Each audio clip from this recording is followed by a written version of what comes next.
வணக்கம். தமிழ்நாட்டுல மகளிர் உரிமை தொகை திட்டம் பத்தி ஒரு சூப்பரான முக்கியமான அப்டேட் வந்திருக்கு. அத பத்தி தான் நாம இன்னைக்கு பார்க்க போறோம். வாங்க என்னன்னு பார்க்கலாம். மகளிர் உரிமை தொகைக்கு அப்ளை பண்ணி உங்க அப்ளிகேஷன் ரிஜெக்ட் ஆயிடுச்சா? ஏன் இப்படி ஆச்சுன்னு நிறைய பேர் யோசிச்சுட்டு இருப்பீங்க இல்லையா? அப்படிப்பட்டவங்களுக்கு ஒரு நல்ல செய்தி இருக்கு. ஆமாங்க, கவர்மெண்ட் கிட்ட இருந்து ஒரு முக்கியமான அப்டேட் வந்திருக்கு. சரி, அப்ளிகேஷன் ரிஜெக்ட் ஆனவங்களுக்கு என்ன இந்த நல்ல செய்தின்னு இப்போ விரிமா பார்க்கலாம் வாங்க. சமீபத்துல கிருஷ்ணகிரியில ஒரு விழா நடந்துச்சு.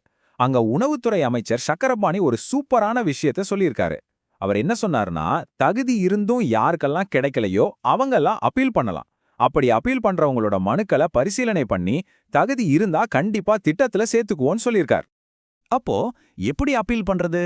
ரொம்ப சிம்பிள். பாருங்க, 3 ஸ்டெப் தான். முதல்ல உங்க தாலுகா ஆபீஸ், அதாவது கொட்டாட்சியர் அலுவலகத்துக்கு போகணும்.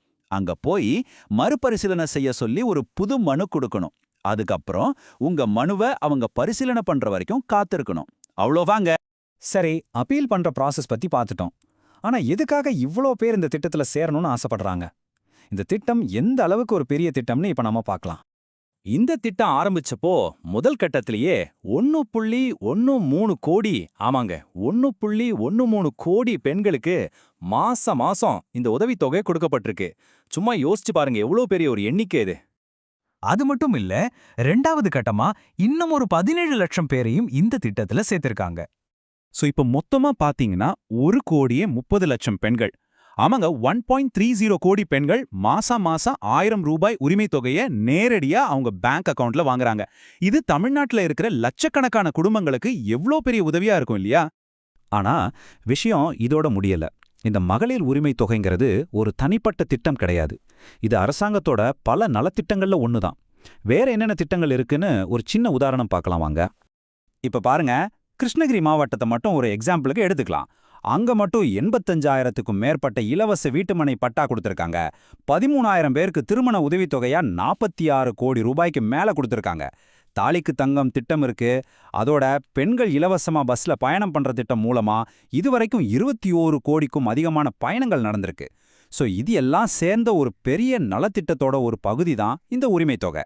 சரி, இப்ப அடுத்த கட்டத்துக்கு போலாம். இந்த உதவித்தொகையை அதிகரிக்க வாய்ப்பு இருக்கா? இதுல ஒரு சுவாரஸ்யமான விஷயம் இருக்கு, வாங்க பார்க்கலாம்.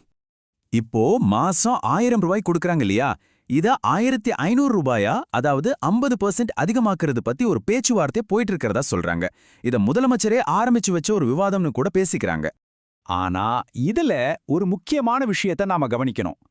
இந்த தொகை உயர்வு வரப்போற சட்டமன்ற தேர்தலை ஒட்டி பேசப்படுது. ஒருவேளை திமுகவோட தேர்தல் அறிக்கையில இது ஒரு முக்கியமான வாக்குறுதியா கூட இருக்கலாம்னு எதிர்பார்க்கப்படுது. அதாவது ரொம்ப தெளிவா சொல்லணும்னா, திமுக மறுபடியும் ஜெயிச்சு ஆட்சிக்கு வந்தா மட்டும்தான் இந்த உயர்த்தப்பட்ட தொகை அமலுக்கு வரும். இது தேர்தல் முடிவுகளை பொறுத்த ஒரு விஷயம். சரி, இவ்ளோ பெரிய எண்களையும் திட்டங்களையும் பார்க்கும்போது நமக்குள்ள ஒரு கேள்வி வருது இல்லையா? இந்த மாதிரி பரவலான நலத்திட்டங்கள் ஒரு மாநிலத்தோட பொருளாதாரம், சமூகம், இதுல எல்லாம் நீண்ட காலத்துல என்ன மாதிரியான தாக்கத்தை ஏற்படுத்தும்? இது வெறும் உதவியா மட்டும் இருக்குமா, இல்ல சமூகத்தையே மாத்திர ஒரு சக்தியா இருக்குமா? இத பத்தி நீங்க என்ன நினைக்கிறீங்க?